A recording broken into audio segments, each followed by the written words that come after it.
एक और बार देखना चाहती हूँ। आता माझ्या ताकद नाही। बहुत अच्छा लग रहा है। आई एम सो ग्लैड कि तुम्ही दोघं जण आहात। जैसे ही आप दोनों आए मुझे लगता है रौनक आ गई, चार चांद लग गए। आणि definitely we been waiting for this moment कि कब हमें गीता बाली जी और भगवान दादा साथ में देखने को मिले। और जो 1951 का ईरा था जो आप 2016 में हमारे लिए लेकर आए हो, it's a bliss. And watching Vidya Balan इतने नज़दीक से इज़ अ ट्रीट। अरे मी तर काम केलंय। लकीएस्ट मित्रा, तू फार लकी है। आई एनवी यू। और विद्या जी हैं तो मैं चाहती हूँ कि जो हमारा मोशन पिक्चर है उसका अनवेलिंग आप ही से हो। जी, आप ही बिल्कुल। ह्यांच्या हस्तेच आपण मोशन पिक्चर्स आधी अनवेलिंग करूया। मैं आपको एक रिमोट दूंगी, ठीक है? और हमेशा लड़कियों के हाथ में ही रिमोट होता है। ये आप जिंदगी में बहुत जल्दी समझ गई, बहुत अच्छी बात है। सो 1 2 3 काउंट देंगे हमारे मीडिया आपको, प्लीज रिमोट प्लीज। और उसके साथ ही हम अपना she understand each and every bit of Marathi. बरं का, असं समजू नका की त्यांना काही कळत नाही आहे, सगळं कळतं। मी बोलू पण शकते, ओ माय गॉड, पण बोलना नहीं। बाकी मराठी एक्ट्रेसेस को कॉम्प्लेक्स हो जाएगा इसीलिए बस। Super super, what an answer. Okay, तूच विसरलीस काय विचार? नाही नाही, मला माहिती ना, मी तुला म्हटलं ना की काय बोलू आणि काय नाही असं झालंय। First of all I want to ask, which is a very typical question but we want to know about this, how is your experience? अरे लाइट नहीं मिल रहा है। मैं हाय कुणाल, मैं हमेशा से एक मराठी फिल्म करना चाहती थी क्योंकि मी मुंबईची लाडकी आहे। Is that right? एकदम 100%। सो मैं यही पैदा हुई, यही बड़ी हुई, तो ऑब्वियसली मैं मराठी फिल्म्स देखती आ रही हूँ, कल्चर से बहुत अच्छी तरह वाकिफ हूँ। तो मेरी इच्छा थी, और विद्याधर भट्टे जो हैं इस फिल्म के मेकअप डायरेक्टर हैं और बहुत बहुत रिस्पेक्टेड मेकअप आर्टिस्ट हैं पूरे इंडिया में। अरे विद्याधर, त्यांच्यासाठी जोरदार टाळ्या। मैंने अपने करियर की शुरुआत इनके साथ की, और कुछ वक्त बाद उन्होंने श्रेयस को मेरे हवाले सौंप दिया। श्रेयस जो उनके असिस्टेंट हुआ करते थे, पर अब 10 साल से श्रेयस मेरे साथ हैं। तो पर हमारा रिश्ता छूटा नहीं।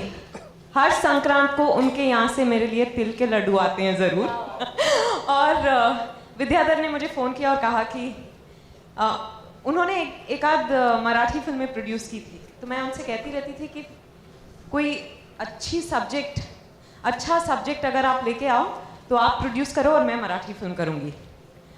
तो उन्होंने फ़ोन किया और कहा कि अच्छा, ये फिल्म मैं प्रोड्यूस नहीं कर रहा हूँ, पर ये एक बहुत ख़ास फिल्म है, भगवान दादा पे बायोपिक बन रही है, और इसमें हम अलबेला फिल्म को रिक्रिएट कर रहे हैं। तो गीता बाली जी के लिए हम आपके बारे में सोच रहे थे कि आप स्पेशल अपीयरेंस करोगे, तो आपको क्या लगता है मैंने क्या कहा होगा?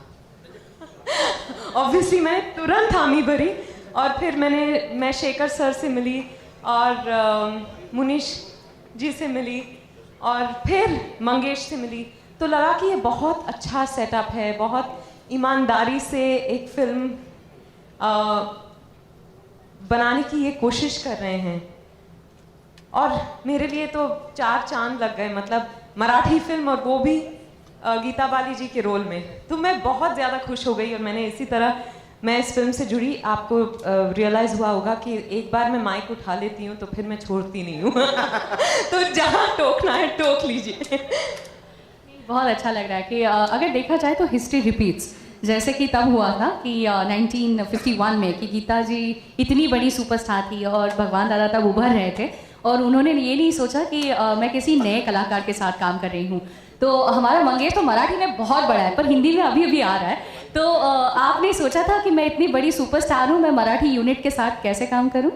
नहीं, बिल्कुल नहीं। जैसे मैंने कहा कि मेरी चाह थी कि मैं मराठी फिल्म करूँ, and there couldn't have been a better first Marathi film for me. और मंगेश के कुछ फोटोज़ मैंने देखे एज भगवान दादा, और मैंने कहा या तो ये आदमी बिल्कुल उनकी तरह दिखते हैं या फिर मेकअप का चमत्कार है। और फिर रिहर्सल के लिए मैं गई गाने के, तो मैंने रिहर्सल हॉल एंटर किया, वहाँ ये खड़े थे, मैंने पोलाइटली स्माइल किया और मैं अंदर चली गई। मुझे लगा कोई होंगे वहाँ के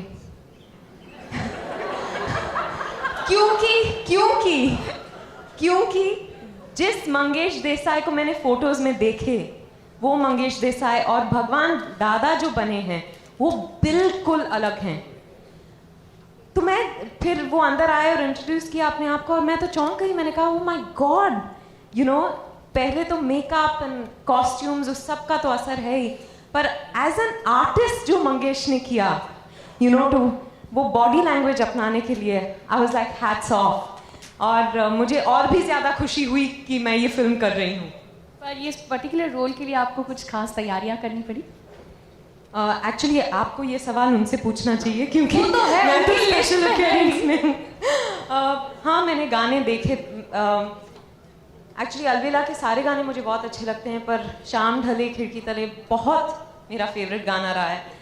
जब शेखर जी और मुनीश जी घर पे आए थे तो मैंने उनसे कहा कि अच्छा ये गाना शूट नहीं कर रहे हम, तो देवर एक्चुअली उनका प्लान नहीं था, पर वेरी स्वीटली एक मोन्टाज में वो भी डाल दिया उन्होंने। So thank you very much for that.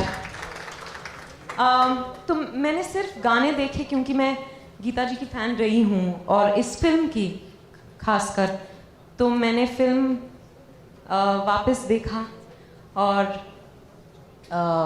मैंने सॉन्ग्स देखे, कुछ उनके न्यूएंसेस मैंने अपनाने की कोशिश की है। आई होप मैं सक्सेसफुल रही हूँ।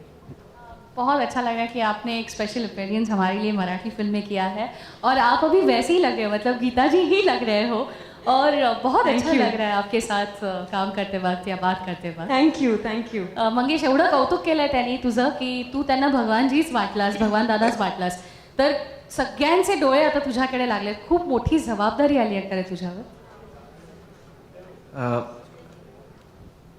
सगळ्यात आधी तर मला असं वाटतं की जो मराठी माणूस होता, हिंदीत गेला आणि आपलं नाव कमवलं, हिंदी इंडस्ट्रीचा बादशाह झाला, त्या भगवानांचा रोल मला करायला मिळाला हे माझं खूप मी भाग्य समजतो. कारण अशी संधी खूप कमी नटांच्या आयुष्यात येते आणि त्या कमी नटांमधला मी आहे. ही संधी मला शेखर सरांनी दिली, किमया मोशन फिल्म्सचे मोनीश बाबरेने दिली आणि आता ते प्रेझेंट करत आहे मंगलमूर्ती एक्सपिरियन्स प्रोडक्शन हाऊस. आणि ज्या मंगेशला भगवान दादा केलं ते विद्यादादा, म्हणजे आता विद्या मॅडम असं म्हणाल्या की त्यांच्या करिअरचा खूप मोठा शेअर आहे त्यांचा. मला असं वाटतं की माझ्या या करिअरचा सुद्धा एक मोठा शेअर त्यांच्याकडे जाईल. प्रत्येक नटाला असं वाटत असतं की आपल्या आयुष्यामध्ये आपण काहीतरी क्षितिजा पलीकडे करावं, नेहमीपेक्षा वेगळं करावं, आणि ते नेहमीपेक्षा वेगळं करण्याचं ताकद किंवा पाठबळ मला भगवान दादांनी दिलं. दुर्दैवाची गोष्ट अशी की भगवान दादा या एवढ्या मोठ्या ॲक्टरबद्दल सोशल मीडियावर त्यांच्या अलबेला फिल्म शिवाय काहीही नाही. त्यामुळे माझ्यावर दोन पद्धतीची जबाबदारी होती की एक तर हा रोल 100% करेक्ट कसं करता येईल, आणि दुसरी गोष्ट, ज्या निर्मात्याने मला निवडलं आहे त्या निर्मात्याला 4 लोक हे बोलले नाही पाहिजेत किसको लिया यार. त्यांच्या बाजूने पण जबाबदारी होती आणि माझ्या बाजूने पण होती. म्हणून मी अलबेला हा सिनेमा अभ्यासाला घेतला आणि त्याचा अभ्यास करता करता भगवानदांचा आशीर्वाद, त्यांचा आत्मा माझ्या आसपास कुठेतरी फिरत होता. कारण बऱ्याच अपेक्षित नसलेल्या गोष्टी माझ्याकडनं त्यांनी करून घेतल्या. आत्ता जो मी डान्स केला, हा डान्स अलबेला या सिनेमामुळे मी शिकलो आहे. मला एवढाही डान्स येत नव्हता. त्या स्टॅनलीचे पण आभार मानले पाहिजेत, कारण त्यांनी जर ही जबाबदारी घेतली नसती तर मी एवढं चांगलं नृत्य करू शकलो नसतो. आणि मला सगळ्यात आनंद तेव्हा झाला होता जेव्हा विद्याजींनी या सिनेमाला होकार दिला होता. मला ते स्वप्नातही वाटत नव्हतं. मला शेखर सरांनी 2दा-3दा सांगितलं, अरे त्या फायनल झाल्यात. मी म्हटलं नाही असं काही होत नसतं. तुम्ही म्हटलं शूटिंगच्या दिवशी सांगणार, अरे नाही त्यांच्या डेट्सचा प्रॉब्लेम आहे जरा मंगेश, तर आपण जरा दुसऱ्या मुलीला गीताबालीच्या रोलला आणलं आहे. पण मी पहिल्या दिवशी पहिलाच सिक्वेन्स आमचा एका गाण्याच्या तुकड्याचा होता आणि त्या दिवशी विद्याजींना बघितलं आणि म्हणतात ना की स्वप्न कुठेतरी प्रत्यक्षात इथं तसं झालं. याचं कारण सांगतो मैं आपके सामने बोलता हूँ. जिंदगी की जब शुरुआत की मैंने, एक्टिंग जब स्टार्ट की, उस वक्त मैंने तेजाब 13 बार देखी थी और मुझे ऐसा लगता था कि माधुरी दीक्षित के साथ मुझे काम करना है. वो तो नहीं हुआ. कुछ साल गए, मैं मुंबई में आया और मेरे घर के सामने एक ब्रिज है. ब्रिज के वहाँ एक होर्डिंग लगा था जिसके ऊपर रांका ज्वेलर्स की ऐड थी और उसमें आपका फोटो था. और उसके पहले कुछ दिन पहले मैंने कहानी देखी थी. तो कहानी फिल्म देखने के बाद बोला, माधुरी दीक्षित किंवा विद्या बालन या दोघांपैकी कोणावर मला काम करायला मिळालं तर मी औरंगाबादवरून इथे आलोय ते सार्थकी लागलं. आणि देवाने माझी ही प्रार्थना ऐकली आणि एक अल्बेलामध्ये माझ्याबरोबर विद्या मॅडम आहेत. तुम्ही ते पाहता. Thank you very much. ह्याचा अजून एक USP म्हणजे गाणी. या चित्रपटाची गाणी फारच गाजलेली आहेत आणि ती पुन्हा आपण रिक्रिएट केली आहेत. तर त्या गाण्यांविषयी काय सांगशील आणि एखादं गाणं आपण बघायचं का? तर त्या गाण्यांविषयी मी काही सांगण्यापेक्षा ती गाणी आपण जर बघितली तर मला असं वाटतं फार आनंद होईल. पुन्हा तुम्ही त्या काळात नवीन भगवान दादा आणि गीता पालीवर गेल्यासारखं तुम्हाला वाटेल. आपण गाणी बघूया. Can you have a song please?